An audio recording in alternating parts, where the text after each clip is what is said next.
Get your black hands off my mother. Gregory Morrison's voice sliced through silent night. Simone Taylor froze, spoon mid-air, soup dripping onto white linen. Sir, she couldn't eat alone. I was helping. Helping? Gregory stepped closer. $3,000 suit, $50,000 watch. You're a waitress. $11 an hour. You don't touch people like us. I apologize, sir. You're sitting at my family's table, feeding my mother, like you belong here. Simone lowered her eyes.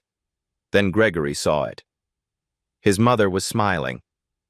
Eleanor Morrison, 81, stage 4 Parkinson's, 3 years without a smile, 11 caregivers, $40,000 a month. Nothing worked. A black waitress in a stained apron did what all of them couldn't. Gregory stared at the woman he'd never noticed. 3 years she'd worked here. 3 years invisible. His mother hadn't smiled for anyone. Until tonight. Until her. 3 years invisible. Tonight, she made his mother smile. Who was she? Gregory's eyes swept over Simone like she was furniture, something to be assessed, appraised, dismissed. Henderson.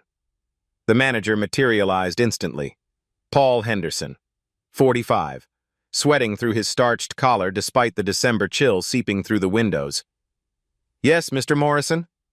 Why is this waitress sitting with my mother? Henderson's face drained of color. I don't know, sir. Taylor, what were you thinking? You know the rules. Section 3 only, no contact with VIP guests. Simone stood slowly, smoothed her apron, the same black apron she'd worn for 1,095 days, the same apron she'd tied every Christmas Eve standing in the kitchen doorway, watching Eleanor Morrison through the window. I was helping Mrs. Morrison eat, Mr. Henderson. Her caregiver stepped outside to take a phone call. Mrs. Morrison was struggling with her spoon. The tremors were bad tonight. I have training in... Training? Gregory cut her off. His voice was ice. What training does a waitress have? You carry plates, you refill water glasses, you smile and say, enjoy your meal. That's your training. I was a CNA for 18 years, sir. Certified nursing assistant. I specialized in Parkinson's care at Greenwood Hospice before I came here. Gregory paused. Something flickered across his face. Confusion, maybe. Or the beginning of suspicion. A CNA. 18 years of medical experience. And now you're serving tables in a steakhouse for $11 an hour? Yes, sir. Why? Why would anyone make that choice? Simone didn't answer. Her hand moved unconsciously to her chest. Beneath the white uniform shirt, hidden under the fabric, hung a thin chain. And on that chain, something she never took off. She caught herself, dropped her hand. But Gregory noticed. What's that? Under your shirt. I saw you touch it. It's nothing, sir. Personal. Everything in this restaurant is my business. I own this building. I own the chairs you're standing between. I own the air you're breathing right now. Nothing here is personal. Simone met his eyes. For just a moment.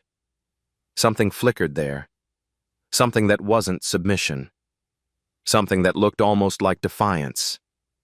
Not this, sir. The two words landed like stones in still water. Gregory wasn't used to being told no. Not by anyone. Certainly not by someone in a stained apron who made $11 an hour. Someone who should have been invisible. He opened his mouth to respond. But Eleanor made a sound. A soft moan. Her trembling hand reached across the table, fingers grasping toward Simone like a child reaching for comfort. Mom. Gregory moved to her side, knelt beside the wheelchair. Are you okay? Did she hurt you? Did she do something wrong? Eleanor shook her head, slow, labored. Her eyes never left Simone's face. She knows. Knows what, Mom? What does she know? Eleanor's lips moved. No sound came out. The Parkinsons had stolen so much from her. Words came hard now. Sentences came harder. Some days, whole hours passed in silence because the effort of speaking was simply too much. But Simone understood. 3 years of watching from across the room. 3 years of learning Eleanor's rhythms, her patterns, her silent language. The way her left hand trembled more than her right. The way her eyes clouded when she was tired. The way she touched Derek's empty chair every time she sat down. Simone knew what Eleanor was trying to say. She just couldn't say it for her, not yet. "Mrs. Morrison needs rest," Simone said quietly. "And thickened liquids. The soup consistency is wrong, it's too thin. She could aspirate if she's not careful." Gregory stared at her. "How do you know what consistency she needs?" 18 years, sir. I told you. I've cared for dozens of Parkinson's patients. I know the progression. I know the risks." "You told me you were a CNA. You didn't tell me why you left, why you're here, why you're serving tables instead of saving lives." Simone was quiet for a long moment. "Some lives can't be saved, Mr. Morrison. Sometimes all you can do is watch and make sure someone's there at the end." The words hung in the air between them. Gregory didn't understand, not yet, but something in his chest tightened. Some instinct told him this woman knew more than she was saying. "Who are you, really?" he asked. "And don't tell me you're just a waitress. I'm not stupid." Simone looked at Eleanor. The old woman's eyes were wet with tears. Then she looked back at Gregory. "I'm someone who made a promise, Mr. Morrison, a long time ago, to someone who can't ask me to keep it anymore." She turned and walked toward the kitchen door. Gregory watched her go. 3 years she'd worked in his building, 3 years invisible. And suddenly, he couldn't look away. A promise. To someone who couldn't ask anymore. Gregory watched her disappear into the kitchen. Who was she protecting? Simone made it to the supply closet before the tears came. She closed the door behind her, pressed her back against the shelves of napkins and tablecloths, slid down until she was sitting on the cold floor. Her hand found the ring under her shirt, pulled it out, held it tight. Derek. 4 years ago, Christmas Eve, the last night she'd seen him alive. Greenwood Hospice, room 114, the smell of antiseptic and dying flowers, the beep of monitors counting down the minutes he had left. She'd brought a 2-foot Christmas tree from the dollar store. Plastic. Cheap. The kind that came pre-lit with lights that flickered too fast. She'd wrapped fairy lights around his bed rail, hung a single red ornament from his IV pole. It wasn't much, but Derek had smiled when he saw it. "You brought Christmas to me." His voice was thin. The Parkinsons had accelerated faster than anyone expected. Early onset. Aggressive. Most people got decades with the disease. Derek got 6 years. By the end, he could barely hold a cup, barely sign his name, barely breathe. But he could still smile. And that Christmas Eve, he smiled at Simone like she'd given him the world. "Next Christmas," he'd said, "we'll be at the restaurant. At our table. Morrison Steakhouse. You, me, and Mom." "And Gregory?" Derek's smile had faded, just slightly. "Gregory will come if he wants to. He usually doesn't." They didn't talk about Gregory often. The older brother who was always too busy, too important, too far away. The brother who sent checks instead of visits, who hired caregivers instead of coming home. "Sing for me," Derek had whispered. "Silent Night, like you always do." Simone had sung. Her voice cracked on the second verse. Tears ran down her cheeks, but she kept going. Because Derek asked. Because it was Christmas. Because she knew, somehow, that this was the last time. The door opened. Eleanor walked in. She stopped when she saw Simone. Saw her holding Derek's hand. Saw the ring on her finger that Derek had given her 18 months earlier. A secret engagement. A secret love. "Mom," Derek had said, "this is Simone, the woman I told you about." Eleanor didn't speak. She walked to the other side of the bed, took Derek's other hand, and when Simone reached the final verse, Eleanor sang with her. "Sleep in heavenly peace." 3 days later, Derek was gone. December 21st, 3:47 a.m. Simone held one hand. Eleanor held the other. Gregory didn't answer his phone. 17 calls from Eleanor. 17 times the phone rang in a hotel suite in Singapore. 17 times Gregory looked at the screen and thought, "I'll call her back after the meeting." He never called back. Not until it was too late. By the time he listened to his mother's voicemail, Derek had been dead for 6 hours. "He's gone, Gregory. Your brother is gone. You don't have to come now. It wouldn't matter anyway." Now, 4 years later, Simone sat in a supply closet in Morrison's steakhouse, still wearing the ring, still keeping the promise, still invisible to the man who owned everything and noticed nothing. She heard footsteps outside the door. Henderson's voice. "Taylor? Taylor, Mr. Morrison wants to talk to you again. He's asking questions, lots of questions." Simone wiped her eyes, stood up, straightened her apron. She looked at the ring one more time, tucked it back under her shirt. "Coming?" she said. She opened the door, walked back toward the Morrison room, toward the man who had no idea who she was, who had no idea what his brother had meant to her, who had no idea that the waitress he'd dismissed was the woman Derek had wanted to marry. Gregory was waiting, standing by the Christmas tree. His face was different now. The anger was still there, but something else, too. Confusion, curiosity. "My mother wants you to sit with her." Simone stopped. "Sir?" "She won't eat unless you're there. She keeps reaching for you. I don't understand it, but she wants you." "I'm just a waitress, sir." "No." Gregory's eyes narrowed. "You're not. I don't know what you are yet, but you're not just a waitress." He stepped aside, gestured toward the table. "Sit. Feed her. And then you're going to tell me everything, starting with how you know my brother's name." Simone's blood went cold. "How did you—" "She said his name. While you were gone, she said Derek, and she pointed at you." Gregory's voice was hard. "My brother died 4 years ago. So tell me, Miss Taylor, how does a waitress know a dead man's name?" She said Derek's name, pointed at Simone. 4 years dead. How did a waitress know him? The main course arrived at 7:48 p.m. Gregory had insisted on ordering for everyone.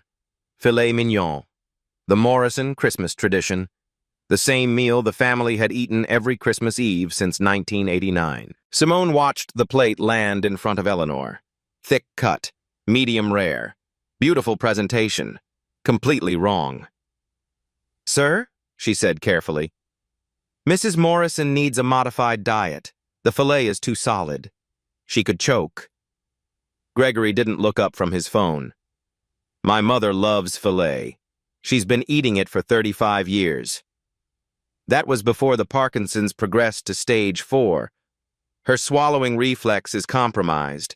She needs soft foods, pureed if possible. This texture could kill her." "I didn't ask for a medical lecture. I asked for dinner." Simone pressed her lips together, said nothing more. Candace, the caregiver, had returned from her phone call. She looked nervous, uncertain. She'd only been working for the Morrisons for 3 months. She didn't know Eleanor's patterns yet, didn't understand the warning signs that Simone had memorized years ago. "Should I cut it smaller?" Candace asked. "Into very small pieces," Simone said. "Pea-sized. And tilt her wheelchair back slightly, 15 degrees. It opens the airway." Candace nodded, started cutting. Her technique was wrong. The pieces were still too large, but Simone couldn't say anything else. Gregory was already glaring at her. The first few bites went fine. Eleanor chewed slowly, swallowed with effort. Her hand trembled as Candace brought the fork to her mouth. Then it happened. 7:52 p.m. A piece of fillet, too large, not chewed enough. Eleanor's eyes went wide. Her mouth opened. No sound came out. Silent aspiration. The most dangerous kind. No coughing, no gagging. Just silence as the airway closed. Eleanor's lips turned gray, then blue. Her hand clawed at her throat. Candace screamed. "She's choking! Someone help! She's choking!"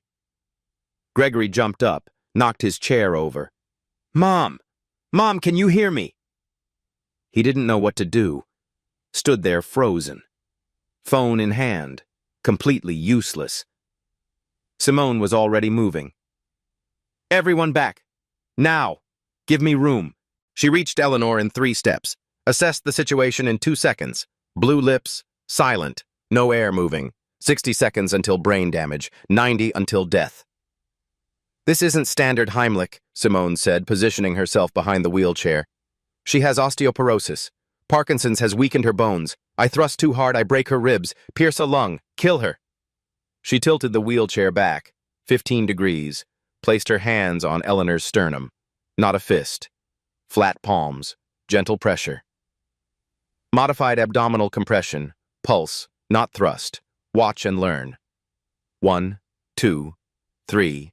Her hands moved with 18 years of precision. Controlled, careful, each compression a calculated risk. "Mrs. Morrison, Eleanor, I need you to try to cough. Push it out. You can do this. You're strong. Push." 4, 5. Eleanor's face was purple now, 45 seconds gone. "Come on. Come on. Don't give up. Not tonight. Not on Christmas." 6, 7. A sound, wet, desperate, like a drain unclogging. Eleanor coughed. The chunk of fillet flew from her mouth, landed on the white tablecloth, red meat on white linen, like blood on snow. Color flooded back into Eleanor's face. 8 seconds, pink replacing purple, life replacing death. Simone grabbed a napkin, wiped Eleanor's mouth, checked her pulse. 88 beats per minute. Shallow breathing, but clear. "She's okay. She's breathing. She's okay." The Morrison room was silent. The Christmas music had stopped. Someone had turned it off during the chaos. Gregory still hadn't moved. His phone was on the floor. Screen cracked. He must have dropped it. "You!" His voice was hoarse, shaking. "You just saved her life." Simone didn't look up. She was already reaching for a glass, pulling a small packet from her apron pocket. Thickener. The same thickener she'd carried every shift for 3 years, just in case. "She needs honey-thick liquids now, not water. Water's too thin. She'll aspirate again." She mixed the thickener into the water, brought it to Eleanor's lips. The old woman drank, slowly, carefully. 3-second pauses between each sip. "The fillet was wrong," Simone said quietly. "I told you it was wrong. She can't have solid cuts anymore. You would have known that if you ever asked. If you ever came to her doctor's appointments, if you ever sat with her during meals instead of sending strangers." Gregory's face crumpled. The billionaire mask fell away. Underneath was just a man, a scared man who had almost watched his mother die because he didn't know how to feed her. "I didn't know," he whispered. "I didn't know it was this bad." "No, you didn't." Simone finally looked at him. "You pay $40,000 a month for people to know for you, but money doesn't watch. Money doesn't learn her rhythms.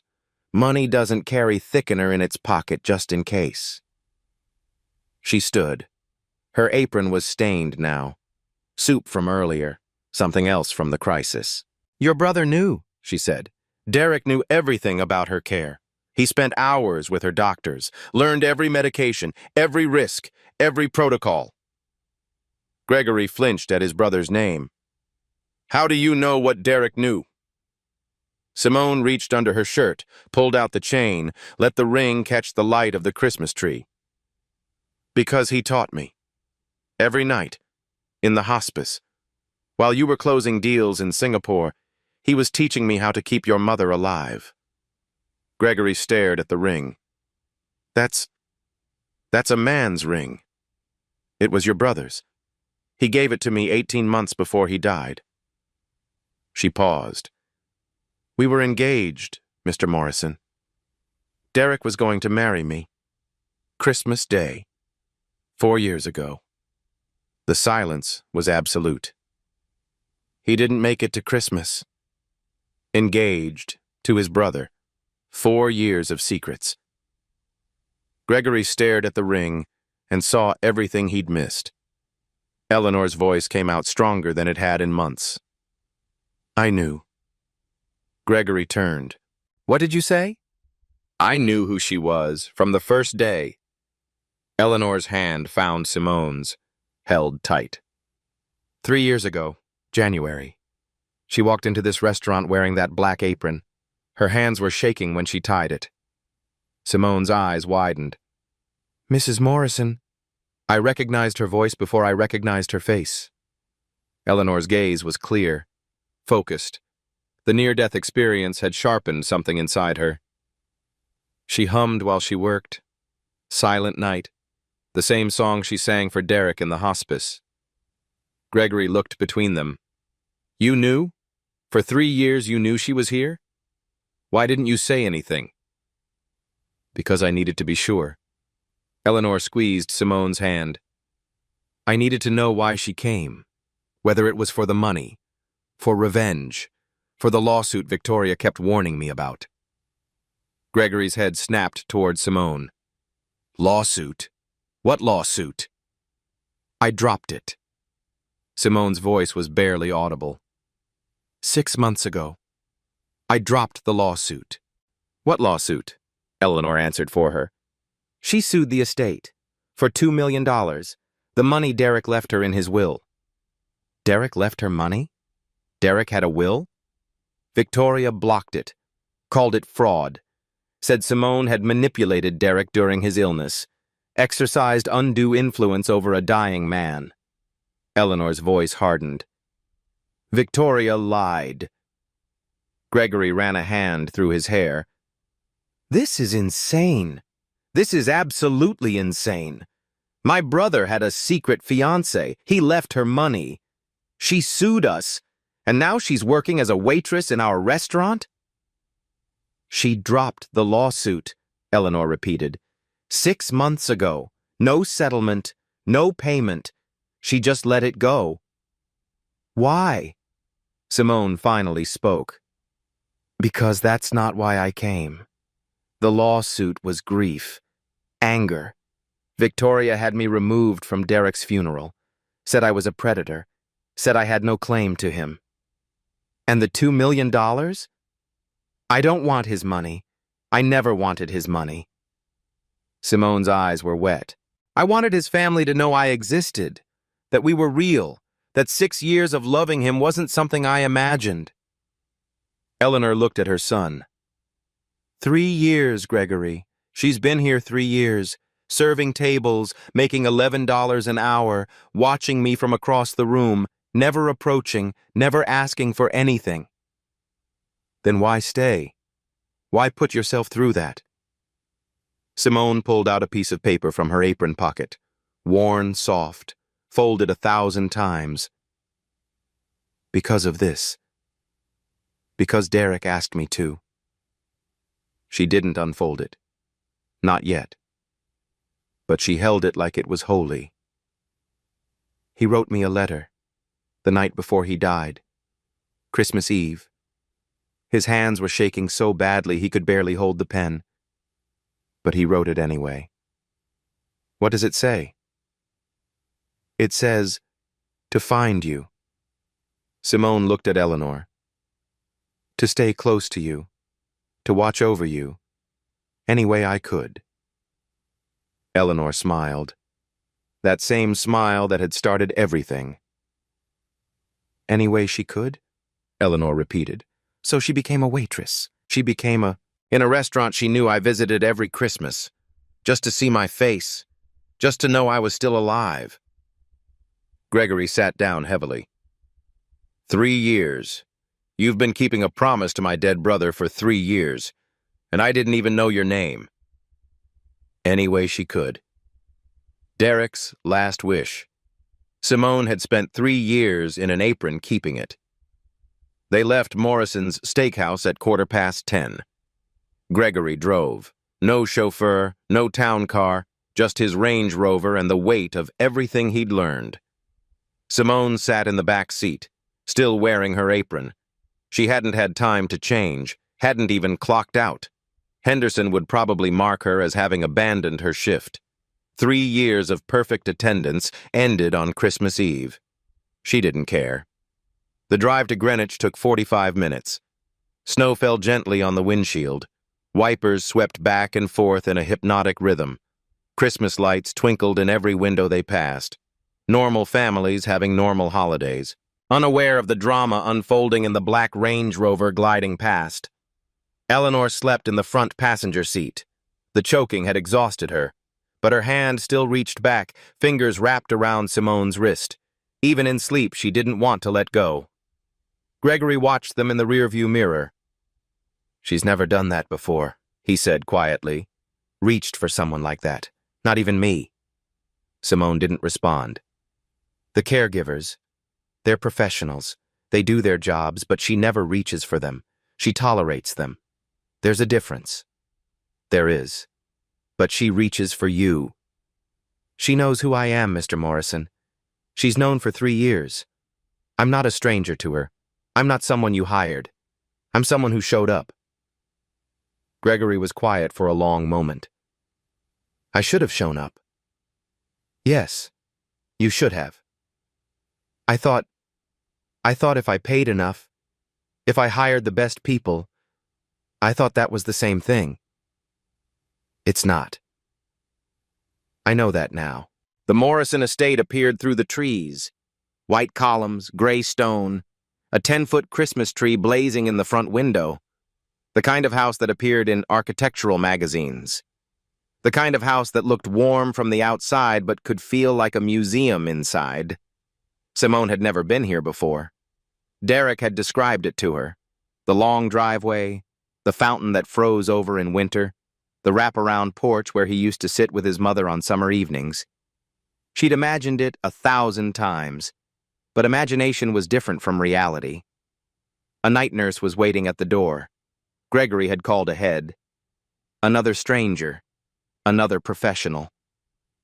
I can take her in, the nurse said, reaching for Eleanor's wheelchair. No. Gregory's voice was firm. Simone will do it. The nurse blinked, looked at Simone's stained apron, her messy hair, her red-rimmed eyes. Sir, I'm a certified... I know what you are. Simone will do it. He looked at her. Something had shifted in his expression. The contempt was gone. In its place was something harder to name. Respect, maybe. Or the beginning of it. Will you? Simone nodded, took the handles of Eleanor's wheelchair, pushed her through the front door. The foyer smelled like pine and old money. A crystal chandelier hung overhead. Oil paintings lined the walls. Morrisons going back generations. Men in suits, women in pearls.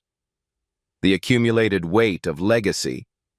And there, on the mantel above the fireplace, in a simple silver frame, was Derek. Simone stopped. The photo was from 5 years ago, before the diagnosis, before the tremors started. He was laughing at something off camera. His eyes crinkled at the corners the way they always did when he was truly happy. The way they'd crinkled when he looked at her. Her hand went to the ring under her shirt. Instinctive. Always. That was his favorite picture, Eleanor said softly. She was awake now. Had been for a few minutes, maybe. Taken at the restaurant. Christmas Eve, the year before he got sick. He looks happy. He was. That was the year he told me about you. Gregory came up behind them, saw what they were looking at. His jaw tightened. I should have been there when that photo was taken. I was in Tokyo. Couldn't get away. You could have gotten away, Eleanor said. You chose not to. Mom, I'm not saying it to hurt you, Gregory. I'm saying it because it's true, and because tonight you need to hear true things. She reached up, touched Simone's hand on her shoulder. Give her Derek's room. Gregory froze. What? His room. 2nd floor, 3rd door on the right. She'll stay there tonight. Mom, I don't think that's... 4 years that room has been empty. 4 years his things have been gathering dust. Victoria wanted me to pack it all up, turn it into a guest suite, something useful. Eleanor's voice hardened. I refused, because I knew. Somehow I knew Simone would come, and she would need somewhere to sleep. Gregory looked at Simone, then at his mother, then at the photo of his brother. This is insane. Maybe, but it's also right. Eleanor's eyes met his. Derek loved her, Gregory. He wanted to marry her. He wanted her to be part of this family. The least we can do is give her his room for one night. Gregory was silent for a long moment. Then he nodded. 2nd floor, 3rd door on the right. There should be clean sheets in the hall closet. Simone's throat tightened. I can't accept. You can. You saved her life tonight. That's not something I can repay. But I can give you a bed. He paused. And tomorrow we'll figure out the rest. Simone pushed Eleanor's wheelchair to the bottom of the stairs. The night nurse appeared, ready to take over for the journey to the 1st floor bedroom that had been converted for Eleanor's needs. I'll see you in the morning, Eleanor said, squeezing Simone's hand. We have a lot to talk about. We do. And Simone? Yes? Eleanor smiled, that same smile, the one that had started everything. Thank you. For keeping your promise. For staying. For showing up when no one else would. Simone couldn't speak, just nodded. Watched as the nurse wheeled Eleanor away. Then she climbed the stairs. 2nd floor, 3rd door on the right. Derek's room. She turned the brass handle, pushed the door open, stepped inside. And there he was, everywhere. Navy blue walls, bookshelves lined with paperbacks. Mysteries, mostly, the kind he used to read to her in the hospice. A Yale pennant over the desk, trophies from high school tennis, photos everywhere. Derek at graduation, Derek with Eleanor. Derek as a child, holding Gregory's hand. And there, on the nightstand, a photo she'd never seen before. Her. Simone at a coffee shop, laughing, unaware the photo was being taken. Derek must have captured it without her knowing. Must have printed it, framed it, kept it here in his childhood room where no one would think to look. She picked it up, held it to her chest. I found her, she whispered to the empty room. To Derek, to the ghost of him that lingered in every corner. I kept my promise. I'm inside now. I'm home. The tears came. 3 years of them. 3 years of watching from across a restaurant. 3 years of silence and patience and waiting and hoping. She changed out of her apron, found one of Derek's old sweaters in the closet, soft blue cashmere. It still smelled faintly of him, or maybe that was her imagination. Maybe after 4 years the smell was gone. But she could pretend. She climbed into his bed, pulled the covers up. And for the first time since he died, she slept without nightmares. She dreamed of Christmas morning instead, but Christmas morning was 3 days away, and Victoria Morrison was already on her way home. She slept in Derek's bed, wore his sweater, finally home. But Victoria was coming. And Victoria never forgave. December 27th, 7:15 p.m., 3 days after Christmas. Victoria Morrison's heels struck the marble foyer like hammer blows, each step a declaration of war. What the hell is she doing here? Simone looked up from Eleanor's dinner tray. Oatmeal tonight, honey-thickened applesauce, soft foods, safe foods, 3 days without incident. Victoria. Gregory appeared in the doorway. He looked tired, dark circles under his eyes, too many conversations with Eleanor, too many revelations. I can explain. Explain? Victoria's voice could shatter crystal. Explain why the woman who sued our family for $2 million is feeding our mother? Explain why she's wearing Derek's clothes? Explain why she's sitting at our table like she has a right to exist in this house? Victoria. I got a call from Henderson. He said you took the Christmas Eve waitress home. I thought it was a joke. Victoria's eyes locked on Simone. Cold, calculating. I see it's not. Eleanor tried to speak. Her voice came out thin, weak. Victoria, you need to listen. No, Mom.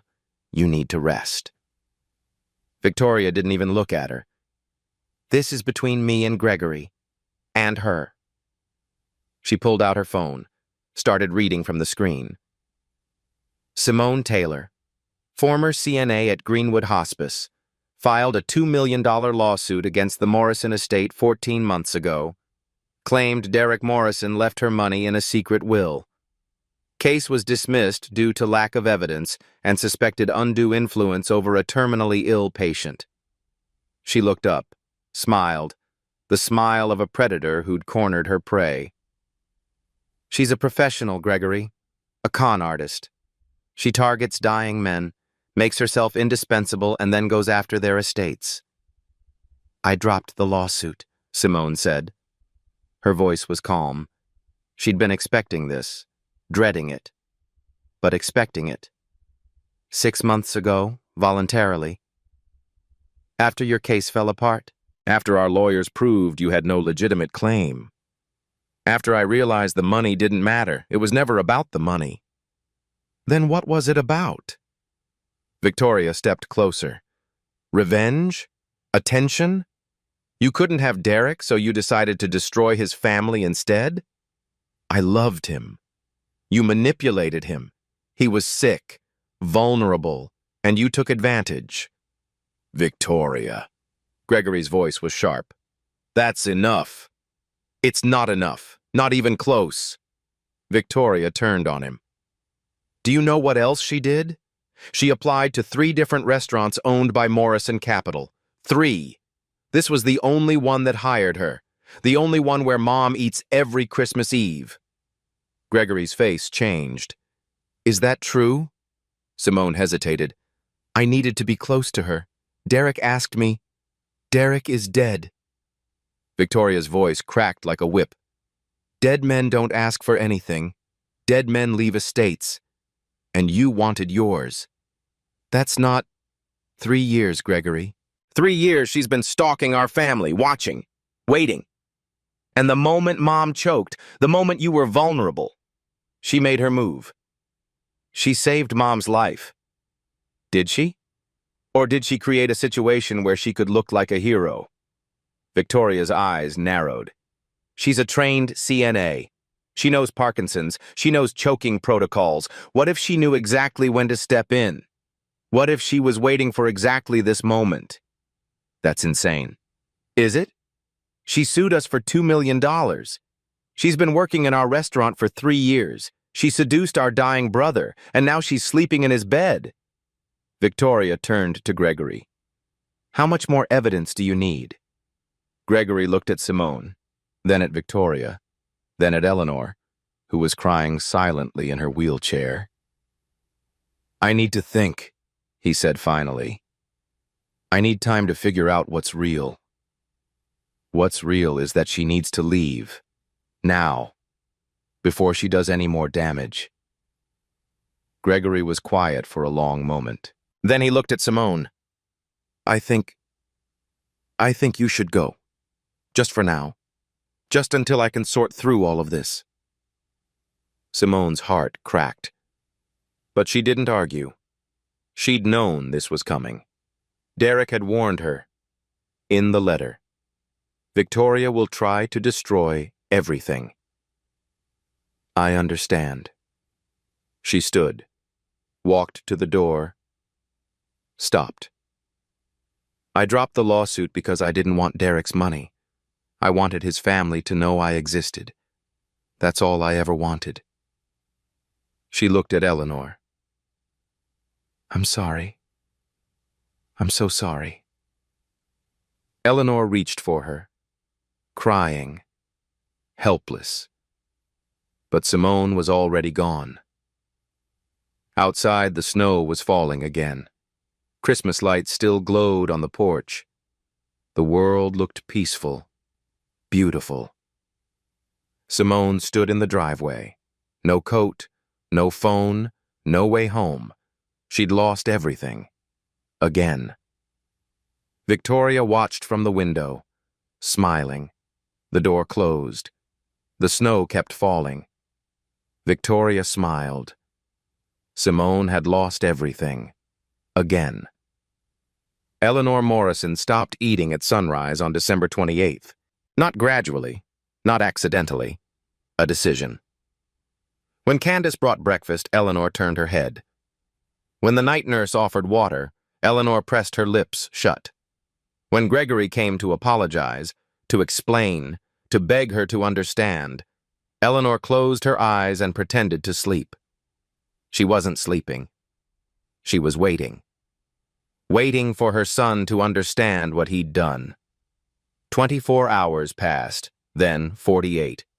By the morning of December 29th, Eleanor's vitals were dropping, blood pressure low, pulse weak, the first signs of dehydration setting in. The doctor arrived at 11 a.m., Northwestern Memorial's head of geriatric care, $500 an hour, the best money could buy. She's not presenting any physical obstruction, he said, reviewing Eleanor's chart. Her swallowing reflex is intact. Cognitive function is stable. This isn't the Parkinson's. Then what is it? Gregory's voice was desperate, ragged. He hadn't slept in 2 days. It's volitional, intentional. She's choosing not to eat. That's suicide. It's protest. The doctor looked at him steadily. I've seen this before in elderly patients who feel they've lost control of their lives. They stop eating as a way of asserting agency, the only power left to them. Agency over what? That's a question you'll have to ask her yourself, Mr. Morrison. I can treat her body. I can't treat her heart. The doctor left. Gregory sat by Eleanor's bed for hours, watching her breathe, watching her fade. Mom, please, you have to eat something. Anything. A sip of water, a bite of toast. Please. Silence. I know you're angry about Simone. I know you think I made the wrong choice. But Victoria showed me the records, the lawsuit, the applications to our restaurants. She was targeting us. Eleanor's eyes opened. Finally. But they weren't soft. They were hard. Angry. She was keeping a promise. Mom, a promise to your brother. The brother you never visited. The brother whose calls you ignored. The brother who died alone because you were too busy closing deals. That's not fair. Fair? Eleanor's laugh was bitter, hollow. You want to talk about fair? Victoria has been lying to you for 4 years. She told me Simone was a predator. She told me the lawsuit was about greed. She never told you that Simone dropped it. 6 months ago. No payment, no settlement. Just walked away. Gregory went still. What? Simone withdrew the lawsuit voluntarily because she realized the money was never what she wanted. She wanted us to acknowledge her, to accept her. to treat her like the family Derek wanted her to be. Victoria said, "Victoria lies." Eleanor's voice cracked. Victoria blocked Derek's will because she didn't want anyone outside the family touching Morrison money. She called Simone a manipulator because it was easier than admitting Derek loved someone she didn't approve of. Mom, I was weak. I believed Victoria because I was tired, because fighting took energy I didn't have. But Simone never gave up. She became a waitress, Gregory. $11 an hour, stained apron, standing on her feet for 8 hours a day, just to see my face once a year. Eleanor grabbed his hand. Her grip was weak but desperate. She goes to the cemetery every Christmas Eve, after her shift. She walks to Greenwood and sits with Derek until morning, in the cold, in the snow, telling him about her year, about me, about how she's still trying to keep her promise. Gregory felt something crack inside his chest. How do you know that? Because I asked Henderson, years ago. I wanted to know where she went after work, what she did when she wasn't watching me from across the restaurant. Eleanor's eyes were wet. 3 years, 3 Christmases. She never missed a visit. Not once. Gregory stood. His legs felt unsteady. Where is she now? I don't know. You threw her out without a coat. Without money? Without anywhere to go. I didn't throw her out. I asked her to leave. Same thing. To someone who has nothing, it's the same thing. Gregory moved toward the door. Find her. Eleanor's voice stopped him. Find her before it's too late. Before I run out of time. Mom, don't talk like that. I'm 81 years old. Stage 4 Parkinson's. I almost died 3 days ago eating a piece of steak. I don't have the luxury of pretending I have forever. She looked at him. Her son. The boy she'd raised. The man she barely knew. Find her. Bring her back. And don't come home without her. What about Victoria? Victoria can go to hell. Eleanor turned her face to the wall. I'm done protecting her feelings. I'm done being afraid of her. Derek loved Simone. That's enough for me. It should be enough for you. Gregory stood in the doorway, watching his mother's frail body, her trembling hands, the monitors beeping out the rhythm of a life running low. There's a letter, Eleanor said quietly. Derek wrote it the night before he died. Simone carries it everywhere. She's never shown it to anyone. What does it say? I don't know. But I know Derek. And I know he wouldn't have asked her to do all this without a reason. Eleanor closed her eyes. Find her. Read the letter. And then decide what kind of man you want to be. Gregory grabbed his coat, his keys, ran for the door. Behind him, Victoria's voice echoed from somewhere in the house, demanding to know where he was going, what he was doing, why he was ruining everything. He didn't stop. He didn't look back. If Simone was still in this city, there was only one place she would be. The same place she went every Christmas, the cemetery. Eleanor stopped eating. 48 hours. She wouldn't start again until Simone came back. Gregory had one chance to make it right. Greenwood Cemetery, December 30th, 6:15 a.m. The snow had stopped falling sometime before dawn. Now it lay thick and white over everything. Headstones like soft sculptures, trees like frozen ghosts. The world holding its breath. Gregory found her in Section D, Row 14. She was sitting on a stone bench, facing Derek's grave. No coat. He noticed that first. Just the same clothes she'd been wearing when she left. Derek's blue sweater, jeans, snow gathering on her shoulders like a second skin. She didn't turn when she heard his footsteps. I knew you'd come eventually. Gregory stopped a few feet away. How? Because your mother is stubborn, and because underneath everything you're not as cruel as you want to be. He moved closer, looked at the headstone. Simple gray granite. Derek Morrison, 1971, 20 Beloved son, beloved brother, missed always. The words felt inadequate. Everything felt inadequate. She stopped eating, Gregory said. Mom, 2 days now. The doctor says it's a protest. It is. She won't start again until you come back. Simone was quiet for a moment. Her breath made small clouds in the frozen air. I'm not coming back to be thrown out again. I can't survive that. Not a third time. There won't be a third time. You said that before, when you gave me Derek's room, when you started to trust me. I know. And then Victoria came and you believed her, because believing her was easier than believing me, because she's your sister, because I'm nobody. The words hurt, because they were true. Gregory sat down on the bench. The stone was freezing through his coat, but he didn't care. My mother says there's a letter, that Derek wrote you something the night before he died. Simone's hand went to her pocket. Protective, instinctive. She says she's never read it, that you've never shown it to anyone. He paused. Will you show me? Simone didn't move for a long moment. Then, slowly, she pulled out a piece of paper, worn soft from years of handling, folded and unfolded 1,000 times. He could barely hold the pen, she said quietly. The tremors were so bad, but he wrote for 20 minutes, crossed things out, started over. It took everything he had left. She held the letter out. Gregory took it, unfolded it with trembling hands.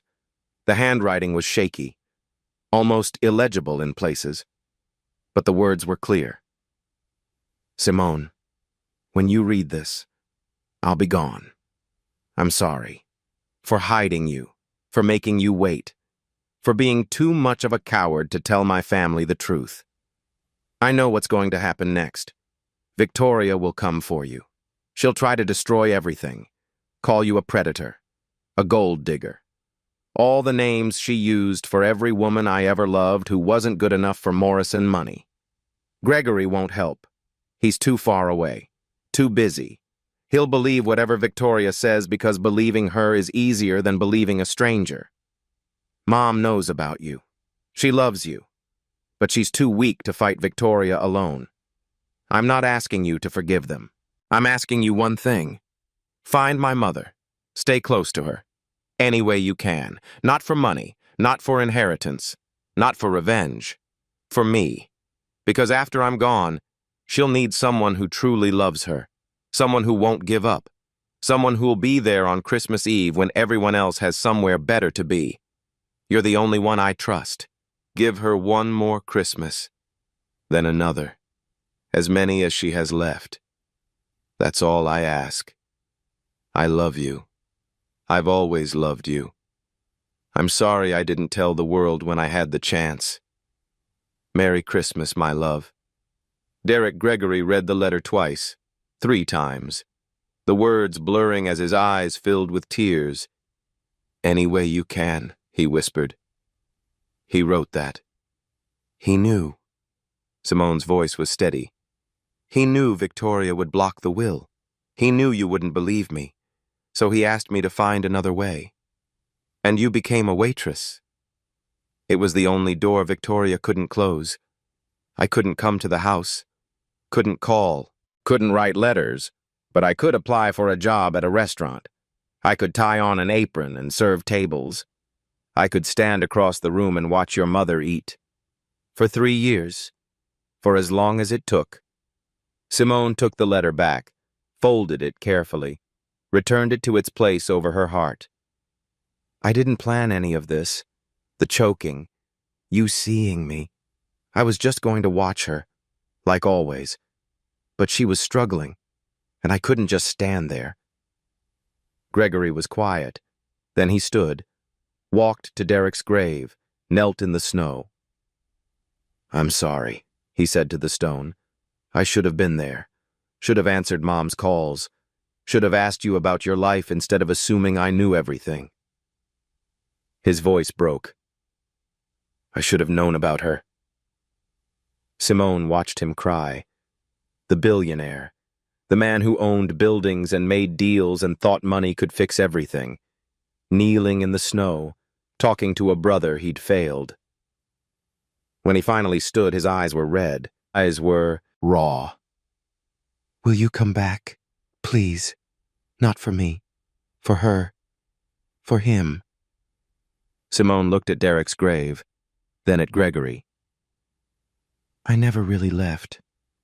I was just waiting for you to ask. Any way you can.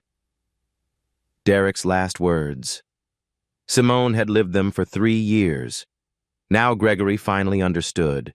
1 year later, Christmas Eve, Morrison's Steakhouse. The Morrison room looked the same. 12-foot tree, crystal chandeliers. Silent Night playing softly through the speakers. But the table was different. Eleanor sat at the head, smiling. Really smiling. The kind of smile that comes from being surrounded by people who show up. Gregory sat to her right. He'd learned how to cut her food properly, knew the right consistency, the right angle, the right pace. He came to dinner every Sunday now, never missed. Simone sat to Eleanor's left, not wearing an apron, not wearing a waitress uniform, wearing a deep red dress, the color of Christmas, the color of new beginnings. And Derek's chair? Still there, still at the table, but this time it held a single framed photograph. Derek laughing, eyes crinkled, happy. To Derek, Eleanor said, raising her glass of thickened cider. Who brought us together? Who taught us what family really means? To Derek, they echoed. Simone touched the ring under her dress, the same ring she'd worn for 6 years. She'd never take it off, but she didn't hide it anymore. I kept my promise, she thought. I found her. I stayed. Any way I could. Across the room, Henderson watched from the doorway. The waitresses whispered among themselves. Isn't that Taylor? From Section 3? Used to be. She's family now. Family. The word had taken 3 years to earn. 3 years of aprons and invisible shifts and watching from across the room. But Simone was finally where she belonged. Not in the kitchen, not carrying plates, not invisible. At the table, holding Eleanor's hand. Part of the family Derek always wanted her to be. Outside, the snow fell soft and white. Inside, the Christmas tree glowed warm and bright. And somewhere, somehow, Derek Morrison smiled. His last wish had finally come true. If this story reminded you of someone you've overlooked, someone waiting to be seen, maybe today is the day to look a little closer. A subscribe and a like help us keep telling stories about the people we almost miss. Thank you for listening.